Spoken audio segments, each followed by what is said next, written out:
పూరి గుడిసెలో ఉన్న ఓ కుటుంబాన్ని చూసి చలించిపోయిన ఏపీ సీఎం చంద్రబాబు వారికి డాబా ఇల్లు నిర్మించి ఇస్తామని హామీ ఇచ్చారు.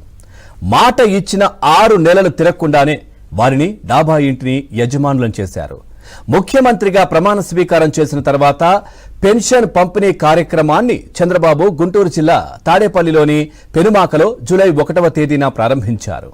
ఈ క్రమంలో పూరి గుడిసెల్లో నివాసముంటున్న బనావత్ పాములు నాయక్ సీతమ్మ దంపతుల ఇంటికి వెళ్లి పెన్షన్ అందించారు. ఈ సందర్భంగా పూరి గుడిసెలో నివాసం ఉండడానికి గల కారణాలను అడిగి తెలుసుకుని చలించిపోయారు. డాబా కట్టించి ఇస్తామని హామీ ఇచ్చి మంజూరు పత్రాన్ని కూడా అందించారు. ఇక ఇచ్చిన మాట ప్రకారం ప్రభుత్వం డాబా నిర్మించి ఇవ్వడంతో జనవరి మొదటి వారంలో గృహప్రవేశానికి ఏర్పాట్లు చేస్తున్నారు. సీఎం చంద్రబాబు, మంత్రి లోకేష్ రుణపడి ఉంటామని బనావత్ పాముల దంపతులు చెప్పారు. చంద్రబాబు అన్నయ్య మాకు సంతోషంగా కట్టి పెట్టాడు.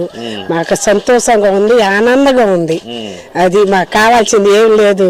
ఆ దూలాలు వచ్చి ఆయన చూసినప్పుడు కళ్ళంట నీళ్ళు ఆయనే తీసుకున్నాడు. ఎంతో బాధతో ఉంటే మేము చూసి మాకు జాలిపడి అక్కడ మీటింగ్లో కూడా చెప్పాడు మా బాధలు చూసి.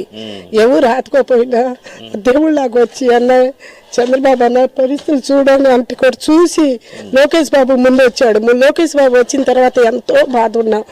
అన్న నా పరిస్థితులు బాగోలా, ఏంది పొలాలు చేస్తే అట్ట అయిందని మొత్తం వివరంగా చెబితే దాన్ని బట్టి మాట్లాడిన తర్వాత బాగుంది, మాకు సంతోషంగా ఉంది.